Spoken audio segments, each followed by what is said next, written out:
Hello, everyone in podcast land. Welcome to this week's episode.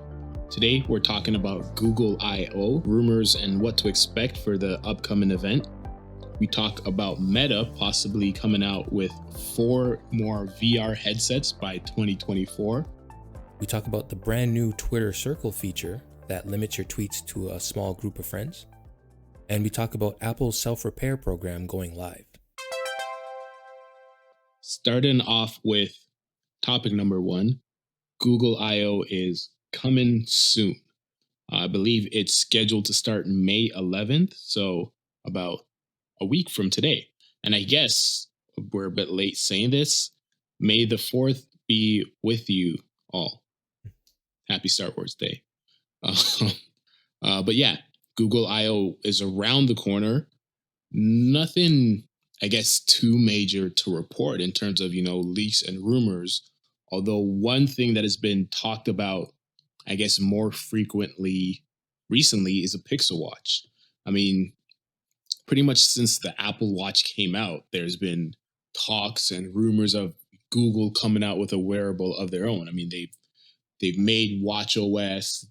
There is an Android software on a lot of smartwatches. I mean, pretty much most smartwatches that aren't Apple, but there hasn't been a dedicated smartwatch from Google or from a Pixel device. So we've gotten a lot of rumors over the years. We've actually recently gotten, I think someone left a Pixel Watch, what people are saying is a Pixel Watch, at a restaurant or at a bar. And then someone took it home and gave it to one of their friends who happened to be a tech enthusiast. And then that person took some pictures, put it up on Reddit. And so it seems like, and these are the rumors, it seems like we're definitely going to get, well, I say rumors and then definitely right after. It seems like we're probably going to get a Pixel Watch, this Google I/O. Now, in my opinion, I think it's definitely long overdue, but hopefully they've been waiting for so long to release a Pixel Watch, to release a Google branded watch, because they want to make sure they get it right. They don't want to rush into the market of smartwatches, which is a pretty popular market, and they want to make sure that they nail everything before they put out a device. So I hope that we get a Pixel Watch. I think we will, especially after this most recent leak. We've seen one out in the wild, so to say. I'm looking forward to it. I'm looking forward to I/O. I don't really expect much else from Google I/O. I don't think they typically show off, a new phone around this time. So I think the only piece of hardware that we're really looking forward, or that people can really look forward to, is the smartwatch. Now, I know you are an Android user. You're someone who has a smartwatch.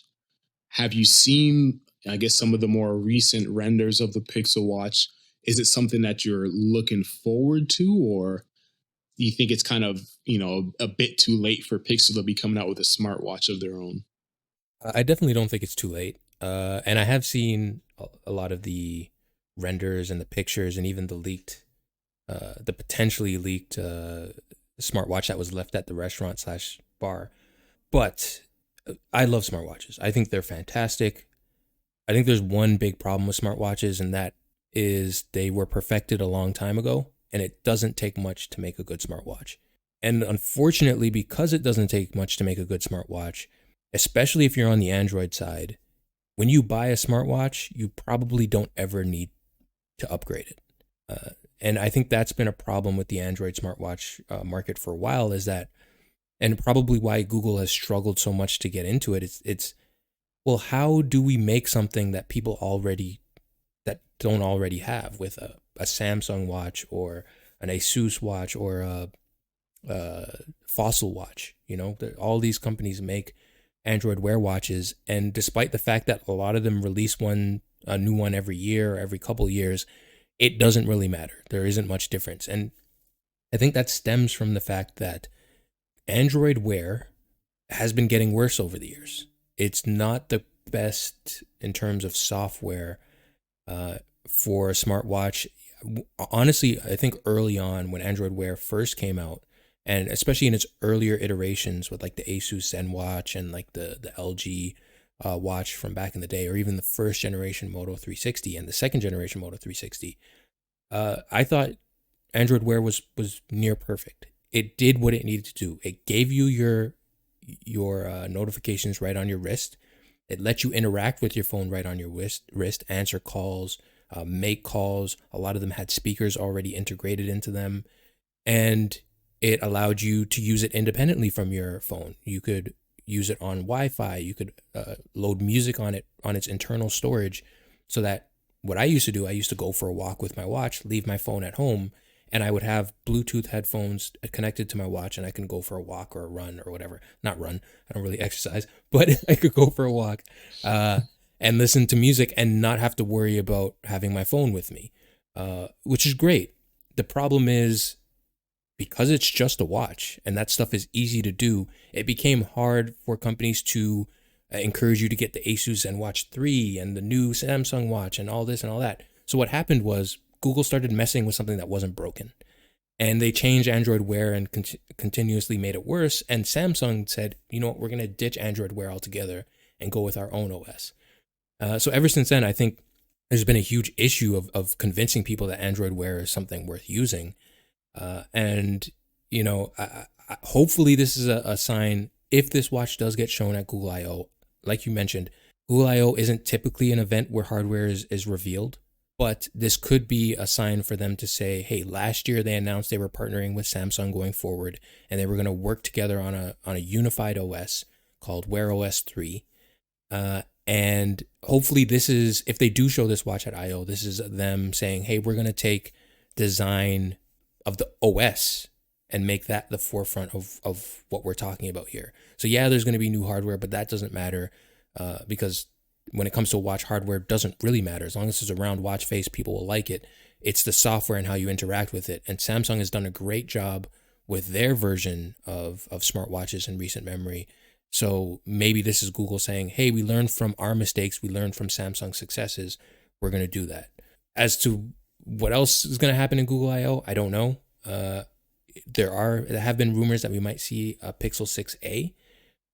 But like you said, we don't usually see a lot of stuff there. And the weird thing is that Google doesn't really have a time frame for when they announce anything.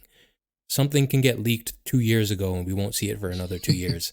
So it's kind of weird to imagine when we might see a Pixel 6a. Maybe it might be after the Pixel 7 comes out. It's happened in the past. And it might be the same thing with the Pixel Watch. But if they do show off both of those devices at I/O, I think that could be pretty exciting. And for people who aren't just obsessed with, you know, the software that Google's presenting, maybe it might give a little bit more excitement to that event. That being said, I always think that the showstopper for Google I/O is going to be how Google uses its AI to integrate it into Android. We've seen it with Project Duplex in the past, which to me is still one of the coolest things ever. I would love to see how they're going to expand that. But overall, if they do show off a new phone or a new watch, that will probably be the most exciting news. But do you think there's anything from the Apple Watch side that maybe Google should look at to say, hey, this is the number one feature that you need to make a successful watch? I think from the Apple Watch side, the thing that would be the best is a robust fitness tracker. Mm. I think that's one of the things that people find most, or I don't know, maybe I'm a little bit biased because that's what I find most useful about the Apple Watch. But I think the fitness tracking aspect is something that people really like. And you know, for those of you that don't have an Apple Watch, you have, let's say, 3 rings. It's a move ring. It's you know, how long you were active for, and then a stand ring. And every time you complete a ring, it does this, you know, flashy little circle, some fireworks pop up, and so you feel, oh, hey, you know, nice. I closed all my rings. Fitbit has something similar. Every time you hit a milestone, I think it's 5,000, 10,000 steps, your screen lights up and, you know, fireworks shoot out. And it's like, oh, congratulations on doing that. I mean, it's not that complicated, but I think for one, got to give people fireworks on their watch. That always makes people feel good. Mm. But also, one fun thing about Apple Watch is it has a competition feature. So you and a friend can share your activity and you can launch into competitions with each other. So for the week, we're going to see who stands the most, who moves the most, who's active the most throughout the week. And then someone gets a trophy at the end of it. I think if right off the bat, if they can include something like that in their fitness tracking, I think that would go a long way for a lot of people. Another common complaint about Apple's fitness trackers is that you can only do one-to-one competitions with people. So let's say there's a group of 4 of us, you have a group of friends in your office, and you want to compete with all of your friends at once. You can't do that. You have to have 4 separate competitions. And a lot of people are saying, well, there are a bunch of third-party apps that will take your fitness competitions and then group them all together. But it really should just be built into the watch interface or built into your phone interface. And I think, and personally, for the Pixel Watch, I don't want to see fitness tracking. I want to see competitions, not just one-on-one, but, group competitions. And I want to see fireworks on the screen. I think you get those 3 things, you got a pretty good watch. I mean, assuming it can, it gives you notifications, you can get text messages, you can answer them, you can, maybe pick up phone calls if you're on the same Wi-Fi as your phone. I think those things, and they would have a successful watch. And you brought up a very good point. It's smartwatches are pretty simple. There isn't, the recipe is down. There isn't too much that you can throw at it. And maybe Google was waiting for, okay, this brand new watch feature that no one's going to be able to do, and we're going to have that in our watch, and it's going to set us apart from everyone else. But, well, watches have been pretty similar. I mean, if you look at Apple, they're still selling the Apple Watch 3. They're on the Apple Watch 7, coming out with the Apple Watch 8 this year. So it's like, if Apple if they still feel they can sell you a watch that's 5 years old, not much has changed in those 5 years. Like, okay, for Apple's tweaks of design, maybe a little bit more accurate of a heartbeat sensor, let's say, but not that much has changed, and there isn't that much that they can change. I remember before we were talking about, Apple was saying they were going to add oxygen saturation levels to your watch, and they were going to add this and that. I mean, really, the only accurate thing you can do is heart rate. And even then, it's not the most accurate. It's pretty accurate, but I think there were talks that they were going to do, like I said, oxygen saturation. They were going to do blood glucose levels. They were going to do all this other stuff. But it's like, for something that's not invasive, pretty much heart rate is the limit. And anything outside of that is just a lot of guessing that isn't going to be accurate at all. So I think the smartwatch formula is pretty much done. I mean, unless people start putting cameras on smartwatches, maybe that's the next big thing. But yeah, I think hopefully they finally come out with it. If we've gone through all this, if people have left the Pixel Watch at a restaurant, and it still doesn't come out this month, I think all hope is lost for the Pixel Watch. Yeah. Like many things at Google, that have a start and then they just get shut down for no reason, and we never see anything fruitful from it. But yeah, I don't know. I hope we see the Pixel Watch. I wouldn't be surprised if we don't see the Pixel Watch, and if we never see a Pixel Watch. Yeah, I'm with you 100%. All right. Next up on the episode, we'll be talking about Meta, the company formerly known as Facebook, and I guess the company formerly known as Oculus too, because they'll be coming out with a new headset as soon as September 2022. So I guess probably one of the most popular VR headsets is the Oculus Quest 2, which is actually called the Meta Quest 2 now. It's a fairly entry-level VR headset, goes for $299. It's pretty popular. It's pretty well received. Meta will be coming out with their first high-end VR headset, which is codenamed Project Cambria. And it's actually supposed to come out as soon as September 2022, so September this year. Now, as I mentioned, the Oculus Quest 2, pretty entry-level, $299 entry-level for VR headsets. The Project Cambria headset is rumored to be around $799, so more than twice as much as their Oculus Quest. Hmm. Um, Now, we've talked, I think, way back in episode 63, so quite some time ago, back in 2021, we talked a little bit about Project Cambria. There was a few leaks going on about it. It's supposed to be pretty high end. It's supposed to have facial tracking features where it can track where your eyes are looking. It can track to see what kind of expressions you're making on your face. There's supposed to be higher resolution, colored mixed reality pass through virtual reality, augmented reality mixed together. It's supposed to be a very impressive headset. I mean, for $799, it better be impressive. But I think this is, I don't know, this is going to be a big step for Meta, for one. And I think a big barometer for VR headsets in general. If they're able to, put out this very high end headset for twice as much as the Quest 2 and it's successful, I think that really shows that okay, Facebook changing their name to Meta in, in order to signify that they're betting on the metaverse. If they're able to successfully launch this and there's high demand and they move a lot of units, then it's okay. Hey, they made the right bet. Them going with the whole metaverse play seems to really be paying off.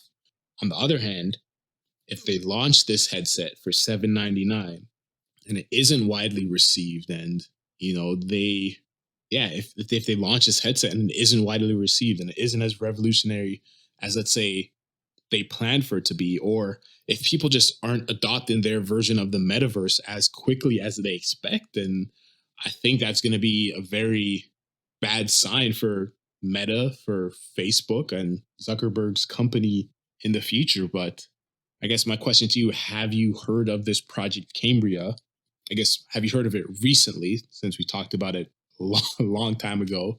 But also, what are your thoughts on the possible price being twice as much as the Quest 2? Do you think it's smart? Do you think it's too much?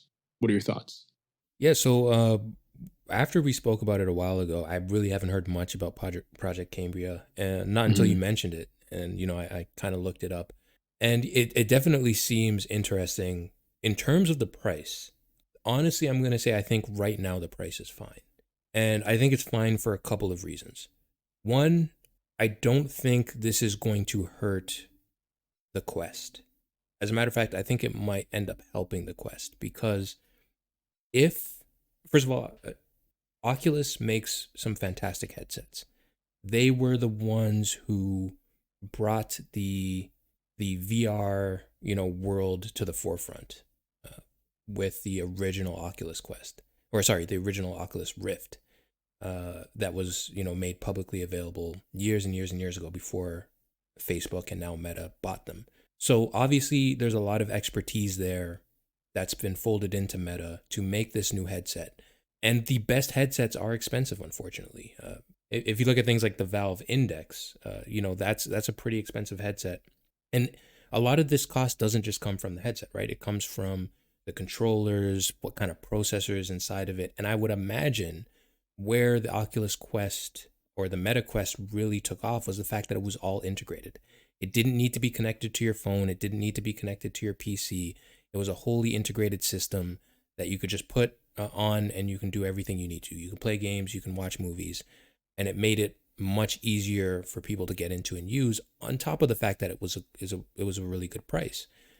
So I think if Oculus can make something that's, I keep on saying Oculus, if Meta can make something that's really cool in terms of technology, something that we haven't seen before, whether it's integrating cameras to make it more augmented reality, whether it's something that's really lightweight, whether it's something that has really amazing screens for your eyes, I think that will bring more eyes to what Meta can do if it's something new and something fresh, so that people who are really into VR will be like, oh yeah, I'm gonna buy this $799 headset that potentially could be an all integrated system just like the Quest, but just way more powerful.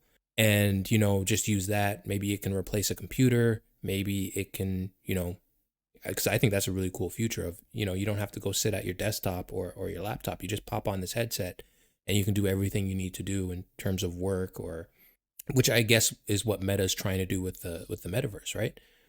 Mm. But also, if it is so cool that it's gaining all these headlines and it's creating this brand recognition for Meta because it's this really cool, unique, uh, novel new device, that's only going to help the Quest, because people who may be like, $799 is too much, but I can get the cheaper version that's half the price, and I can get a lot of the same kind of features that maybe I wouldn't have tried before this Halo device came out. So yeah, I definitely think it as long as it's cool, as long as it's doing something that's really really cool that the Vive isn't doing, or the Index isn't doing, or Oculus's and Metas in the past haven't done. I think that's going to create a lot of interest in it. Now, whether or not that leads to sales, I don't think VR is at that point. VR adoption has been slow, and I don't think that's going to change anytime soon.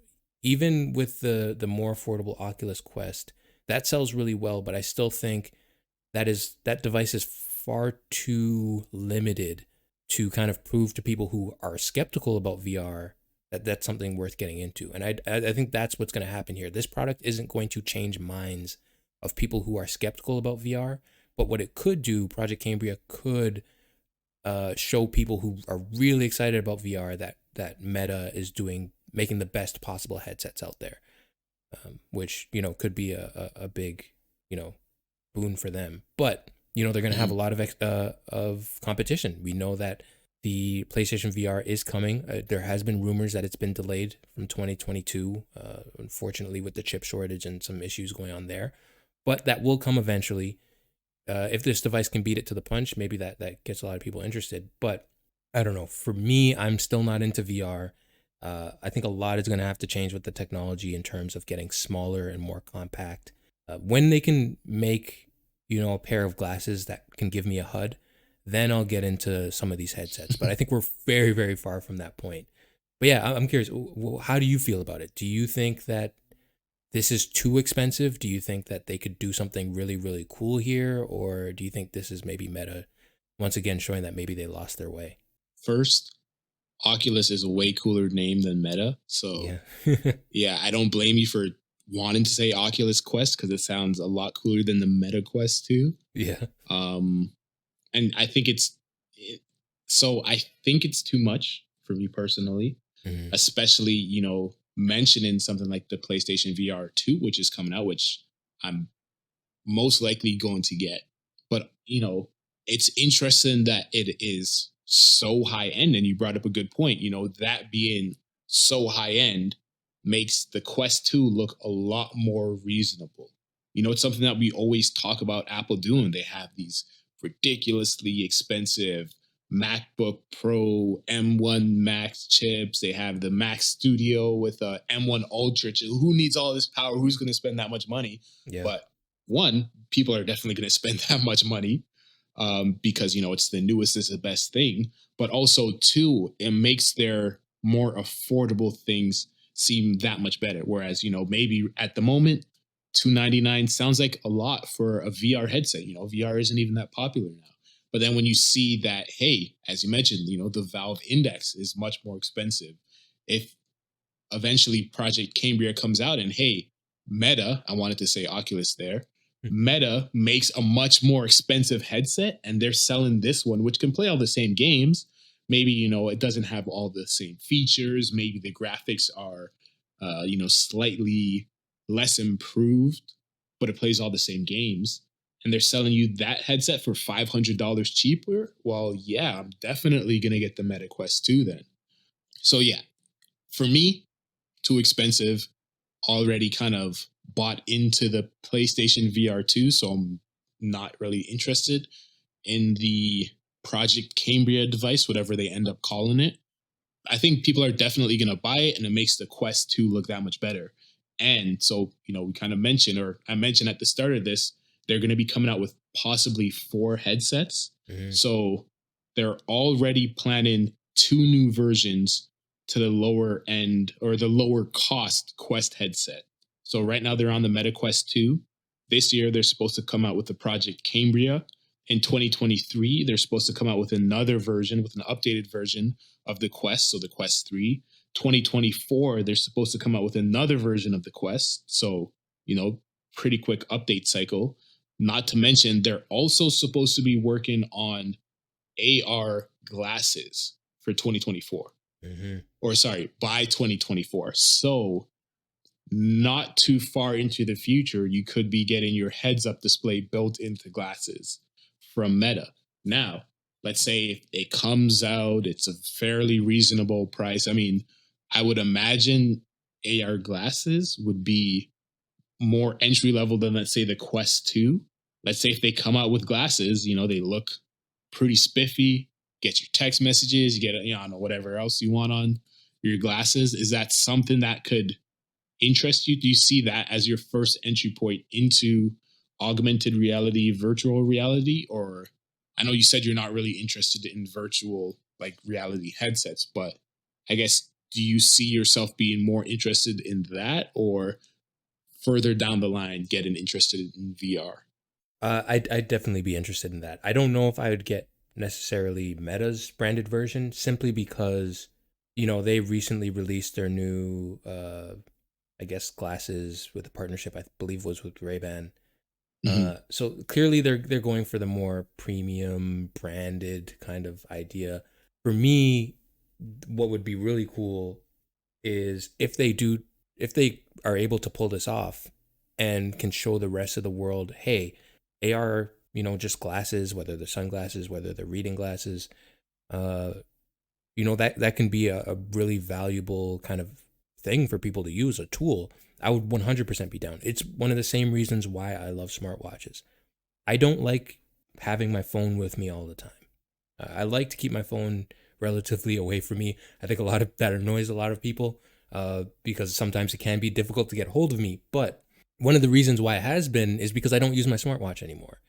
And I think if I did have either a replacement smartwatch that's, you know, cool design or some AR glasses or both that can give me a lot of this information that doesn't require me to go into my phone and hopefully even be, I think this is something that Apple's hoping for, the potential next evolution of what the phone is. Maybe you don't need an actual physical phone in your pocket if your watch or your glasses or something that you use every day just has that information built in already. I think that is definitely the step that I'm going to be interested in. But whether or not Meta can pull that off by 2024, we'll see. We'll see. But if they do, I'd definitely be really excited about it. Okay, let's say by the end of the year, let's say November this year, the Pixel Watch and Meta's VR glasses are coming out. Which ones do you buy first? Or which one do you buy? They're the same price. Which one do you buy? I'd probably go with the watch first, simply because that's a known quantity. That's something that I've used and, you know, has worked amazingly for me in the past. Uh, but and also glasses.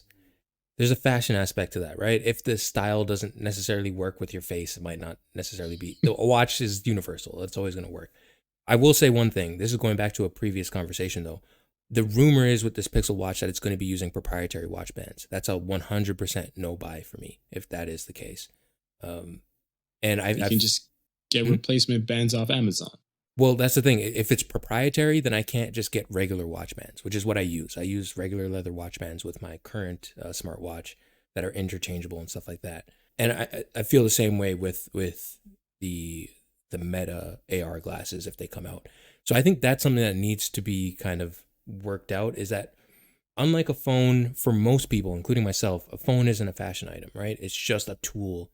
When smartwatches and when AR glasses become tools and not fashion kind of pieces, which is what they are right now, I think that's when the adoption for myself will be really cool and interesting. And also, you know, how it works with people with vision problems. Like I have astigmatism.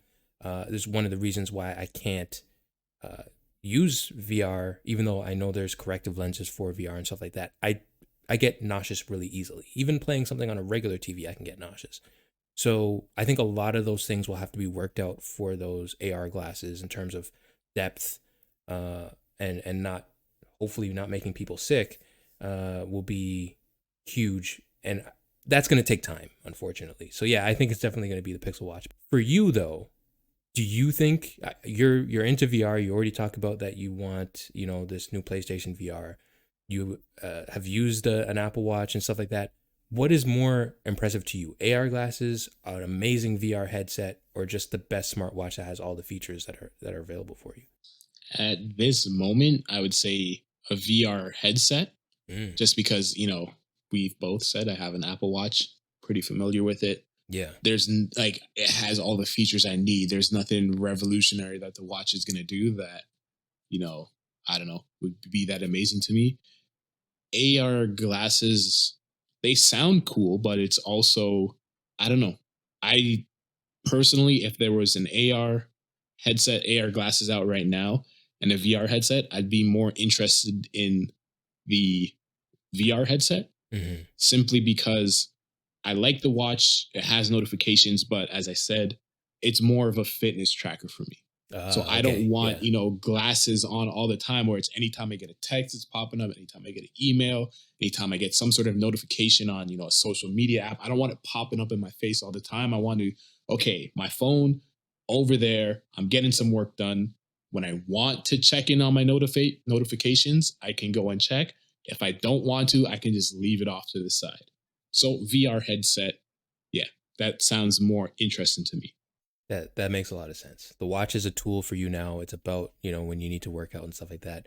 Whereas the AR glasses is kind of redundant, and a good VR headset is something that's new and useful. Yeah. Whereas, the AR glasses are just new. They're not really all that useful right now, at least in Yeah. concept form. So yeah, that makes a lot of sense. Now, let's say if there's some sort of partnership with Pokemon and I can just see Pokemon, walking around the street, The maybe, Pokemon I Go see so. glasses. Yeah, Pokemon Go glasses. Okay, now we're talking about something different, but at the moment, VR headset. So our third topic of the podcast is an update to Twitter. Twitter has this new kind of testing feature that they want to bring out called Twitter Circle, which is a little bit different from how Twitter normally works.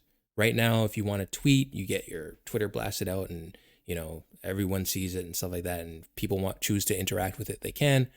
But Twitter Circle promotes that tweet to a smaller crowd of maybe people that you have as friends, or, a limited amount of people that you normally interact with on the platform, and it will show them that tweet and not necessarily blast it out to everyone that is currently kind of on the platform. I think this is actually really interesting, and as someone who doesn't use Twitter a ton, I believe if this is how the default of Twitter worked, I'd probably be more interested in it. It's kind of a little bit has a little bit of a Reddit vibe, or even a Discord vibe, where a Discord chat, you're going to be sending people things that are generally, people you're going to contact or have contact with pretty frequently. So generally, those messages are going to be a little bit more valuable to you. Whereas the way Twitter currently stands is, a bunch of people are tweeting. If you look at your notifications or your feed, it's probably going to be from a bunch of people. Then a lot of them might not even be all that interesting to you. But getting a prioritized view of people in your circle seems like a really, really cool idea.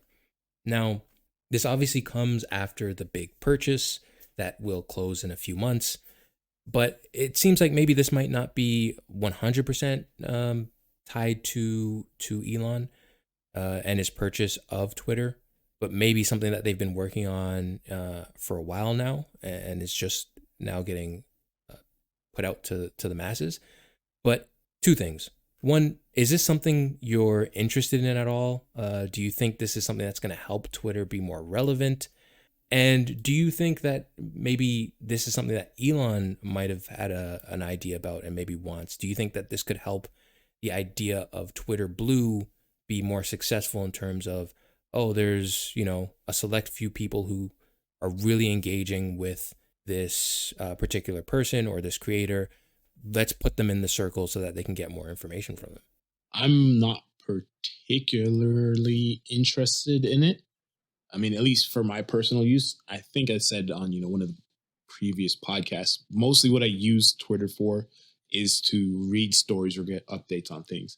I Mm-hmm. don't tweet out that much. Mm-hmm. If I do, I think I have like 20 followers. So I already have a pretty small circle as it is in terms of people who are immediately seeing my tweets. But oh, sorry, 23 followers. Got 23. But yeah, I don't know. I'm not that interested in it. I could see maybe if you're someone with hundreds of followers or even thousands, really, because I think the number that's been quoted is you can have a circle of 150 people. And a lot of people are saying this is like the close friends function on Instagram, whereas, Mm. you post something to your story, you can have it set so that your, quote unquote, close friends are the only ones that are able to see it. And I think by default, it's people you communicate with a lot, but you can select who's in your close friends. Just like on Twitter, you can select who's in your 150 people circle. So I could see, maybe if if you're some sort of celebrity, you have thousands, you have millions of followers on Twitter, but hey, you only want this tweet to, let's say, go out to your close friends. You only want it to go out to your family. You only want it to go out to your inner circle. I could see where this is something that is more beneficial. If Twitter is your preferred form of communication or, putting out some sort of social status, I could see where this is beneficial. But I don't necessarily see it as something to Twitter Blue. I mean, yeah, I don't see it as something that could lead to Twitter Blue, simply because I think when we were kind of talking about the idea of Twitter Blue and subscribing to someone for exclusive content, this is sort of the opposite of that, right? So whoever is tweeting, whoever's account it is, they get to select who their circle is Yeah. of people. Where I see Twitter Blue being more beneficial is maybe people, or not maybe, people will pay more to get exclusive content. Now, maybe, if you're a celebrity, you could have a special VIP fan page. Yeah. And, people who subscribe $100 a month to your Patreon get access to your circle. Yeah. That's where this is going. But I see it more as like, I literally see it as a close friends version on Twitter, where it's okay, my immediate family members, I want them to see this. My very close friends, I want them to see this. But I don't want the public to see this. Mm-hmm. Now, is it something that maybe Elon's wanted? Possibly. And I guess, yeah, this could, if we look at it in that sense, it could be a testing grounds for, I guess, for an aspect of a Twitter Blue subscription, of getting more exclusive access to creators or to celebrities that you're interested in or that you care about. But yeah, at the moment, it's in a beta testing phase. So select people, select tweeters get access to it. And then I guess depending on how it goes for them, if they find it useful, if there's good feedback from it, if people find it useful, then maybe it will get pushed out to the masses. I think it's definitely useful. But then also on Twitter, right? Let's say if you're someone who doesn't want all your tweets being seen by everyone, then you can also set your account to private. So then it's really only the people that you allow to follow you that can see your tweets. If that's how you want to do it, then why not? Hey, my account is private. If you want to be able to follow me, you have to pay me $100. And then I don't need this Twitter circle. I don't need Twitter Blue. Just pay me on my Patreon. I'll accept your follow request. There we go. Same thing, right? But yeah, I don't know. It'll be interesting to see how this plays out. It'll be interesting to see how useful people find this. But I guess I don't see this as a long-term function, really. What do you think? Well, I kind of agree with you, but for a different reason. And honestly, I love this feature. I think this goes to what we were talking about on the last podcast, where you have a limited number of people who can be in this membership to see some exclusive tweets. And like you mentioned, you can have up to 150 people in your circle. Anything that's tweeted to the people in your circle can't be retweeted. And also, you get to choose as the person who created the circle who gets to be in it, like you mentioned. So it's not someone subscribing to it, you get to choose. That's where I think a little bit of the problem kind of comes in. Because like you said, I think the scenario you put out is perfect. I have 150 spots on my highest tier on my Patreon. And anyone who pays whatever that, it could be $1,000 a month, it could be $100 a month, it could be $10 a month. Whoever pays that highest tier gets into my Twitter circle for that month, and they get my exclusive tweets. That is fantastic. That gives another opportunity for that creator to make money. The problem is that Twitter doesn't see any of that money. It goes to Patreon, or it goes to whatever service that person decides to use to promote that tier or that ability to join the circle. And I think that's the issue, right? A lot of the question is, how is Twitter going to make money? Twitter Circle is a great tool for the biggest and best creators on Twitter to maybe find a way to monetize the circle. But at the end of the day, Twitter is not going to see any percent of that monetization, which is, I think, something they need to rethink. Which, to be clear, I think that's a good thing in terms of what Twitter is doing. Of, okay, they want to give these tools to creators, regardless of whether or not Twitter itself is going to make money. But at the end of the day, I think maybe what's going to happen after Elon takes over, there's definitely going to be a lot more thought in how are these new features going to help Twitter make money and not just its users make money. And I think a rethinking of this kind of circle idea is going to be huge, where maybe there is a way to monetize it within Twitter itself, as opposed to having to go out, like you mentioned, that perfect, I think, analogy with Patreon. Elon said that he doesn't want to make any money off of this deal. He said that, the reason he's buying Twitter isn't to become, I guess, wealthier off of it. He's already pretty wealthy. But yeah, he's not doing this to make money, to make a profit. He believes Twitter, I guess, can be the town hall, the utopia that society needs. So it would definitely make a lot of sense to find some way to monetize this, or at least to find a feature that sticks around that they can monetize, something like Twitter Blue. But yeah, I don't necessarily think that Elon wanted this and this was something he was planning or something that he's pushed. I think, as you said before, this is probably something that they've been working on for quite some time now, probably a request they've gotten, from celebrities or notable figures for quite some time now.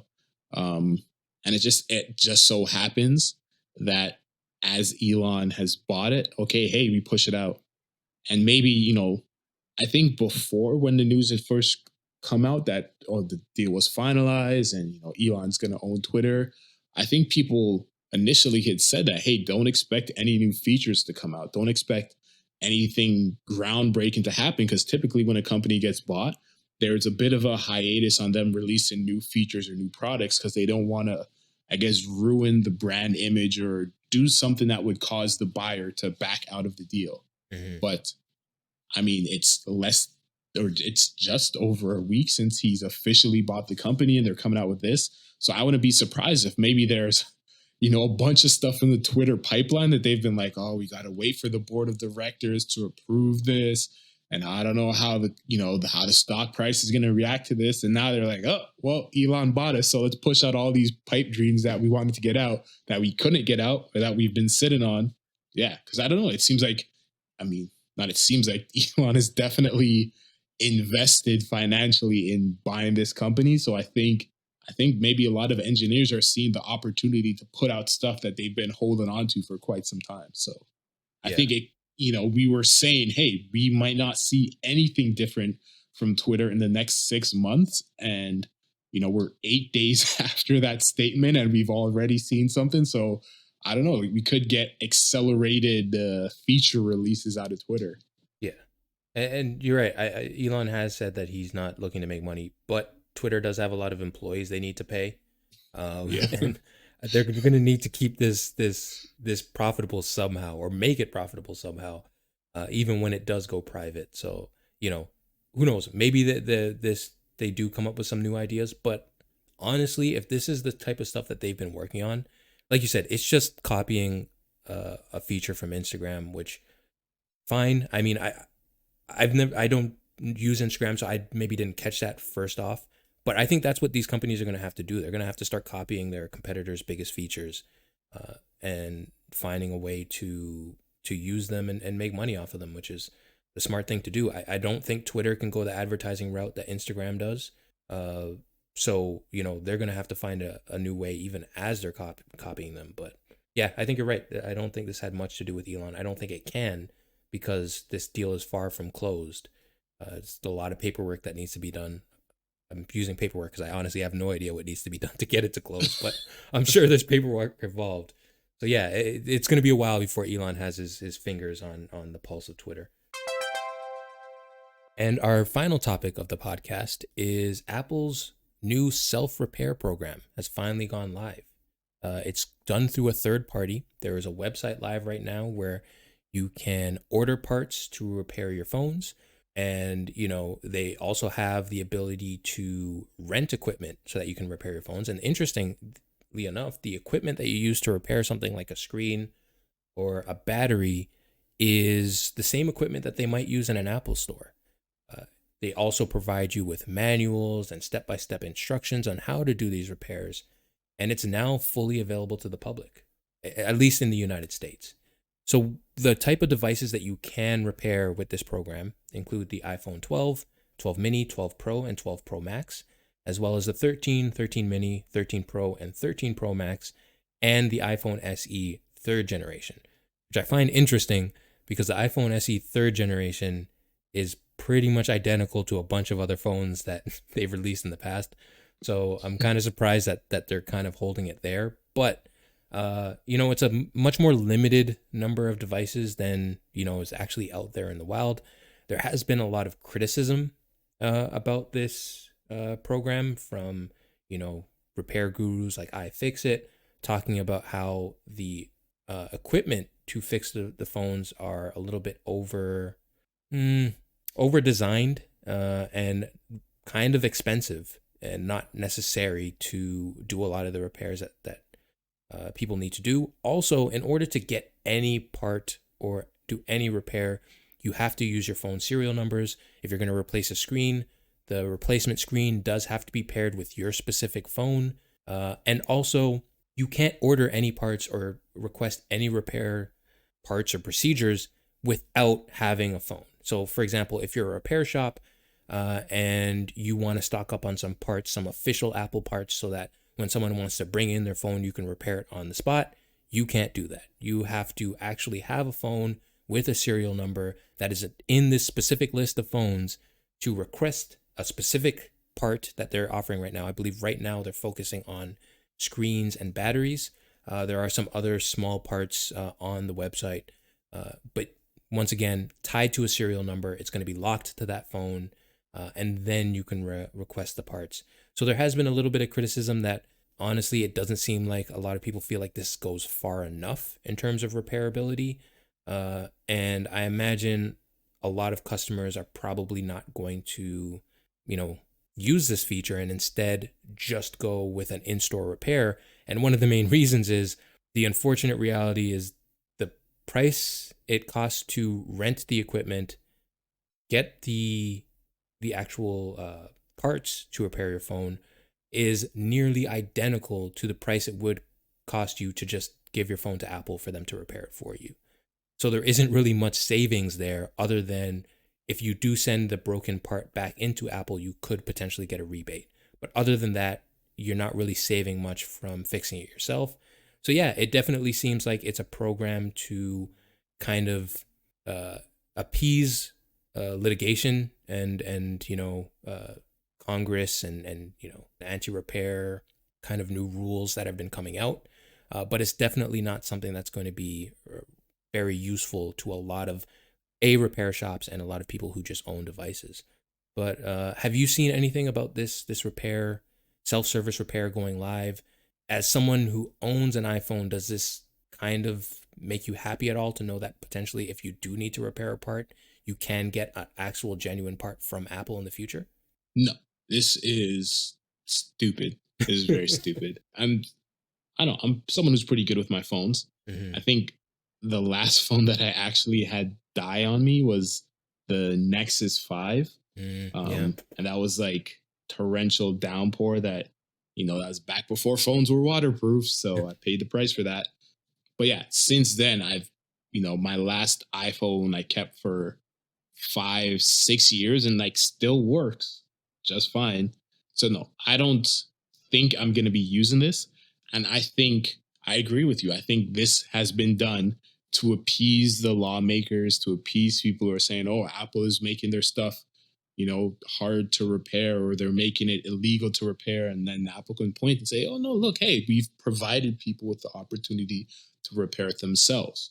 But I think it is also done to scare people away from trying to repair it themselves. Mm-hmm. You mentioned how expensive it is. I think, the cost of replacing your battery is maybe $10 cheaper doing it on your own than sending it into an Apple store. And, they have these elaborate devices that I guess elaborate devices that they use at the Genius Bar, that they use that, when they repair your stuff, that you're able to rent yourself. And from what I've heard, you don't pay to rent the stuff. They send it to you, you repair your device, you send it back. But, let's say if you're a third party repair shop, you could buy these devices outright. And let's say a battery press, $115. A torque driver, $99. A heated display removal pocket, $116. And a display press, $216. And apparently all of these devices are needed to replace your battery.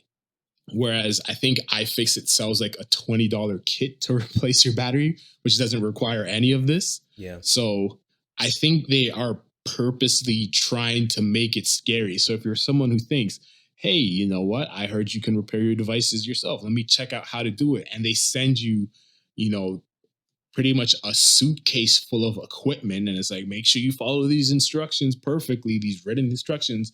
Otherwise, your thing is completely void. Your contract is or your warranty is completely void. And if you break your phone, it's your fault, and we're never going to help you out ever again.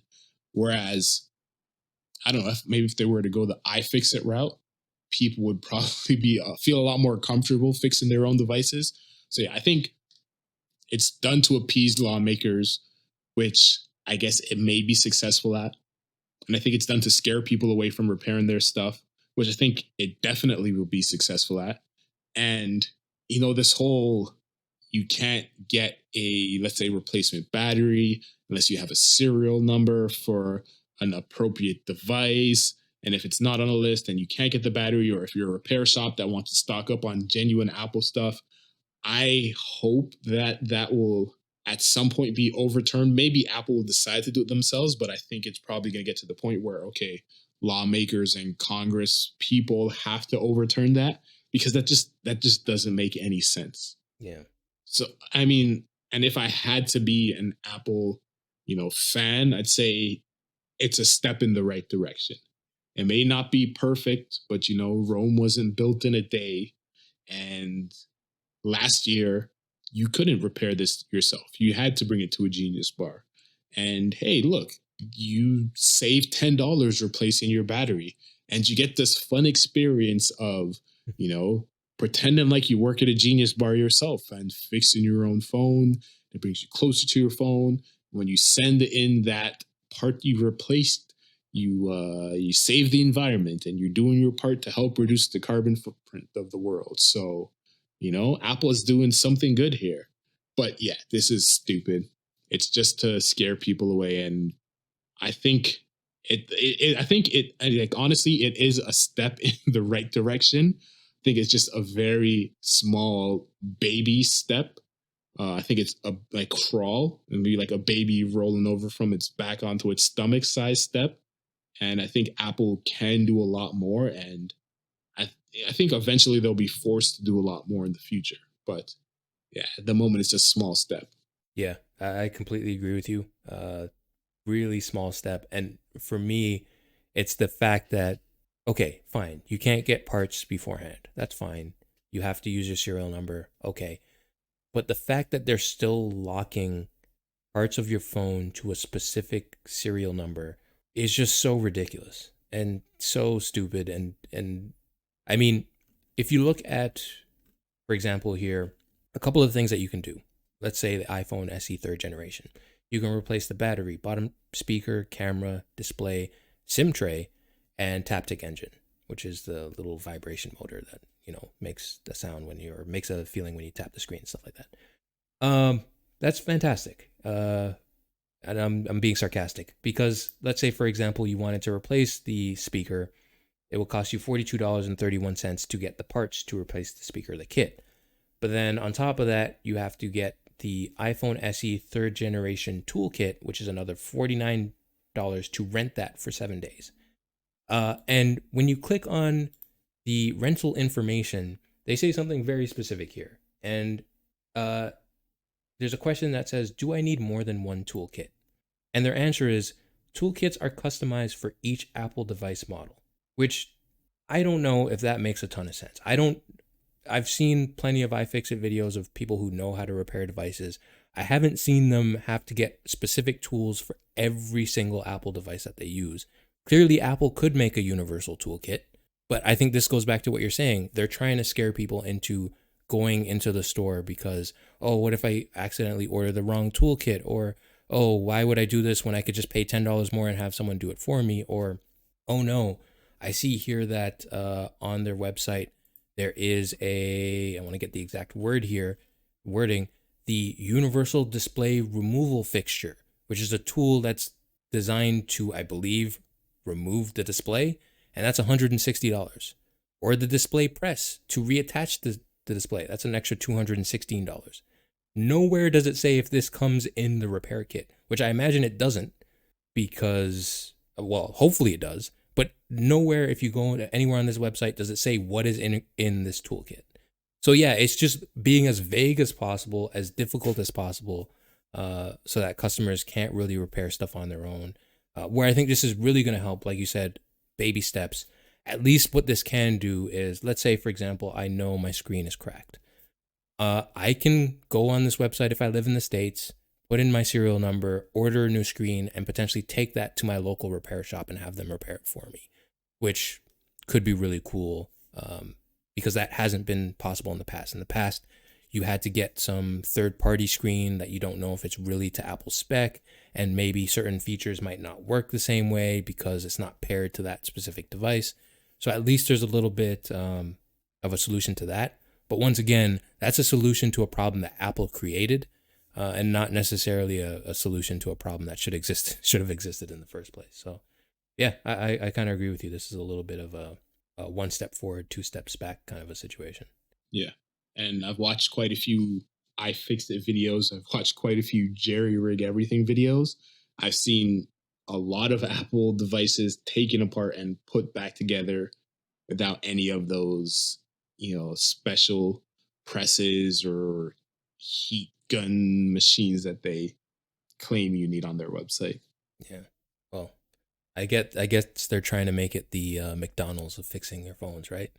You don't need all that specialized equipment to make fries and burgers, but hey, anyone can do it. So if you have it installed in your restaurant, so maybe that's what Apple's trying to do. Like, yeah, you make a Big Mac. It's a formula. You don't really necessarily need to know what you're doing. Yeah. Guess any closing statements? No, it's just it's going to be fun to see what's going on with Apple in the future. There's some rumors about this new iPhone 14. Hopefully we get some concrete, more information on what the iPhone 14 is actually going to look like. And what would really get me excited is if maybe some rumors come out that they take repairability seriously and maybe change some stuff on that. But I think that's a little bit of a wish that we will never see. Yes, I think so too. Take it easy, everyone in podcast land. Catch you in the next episode.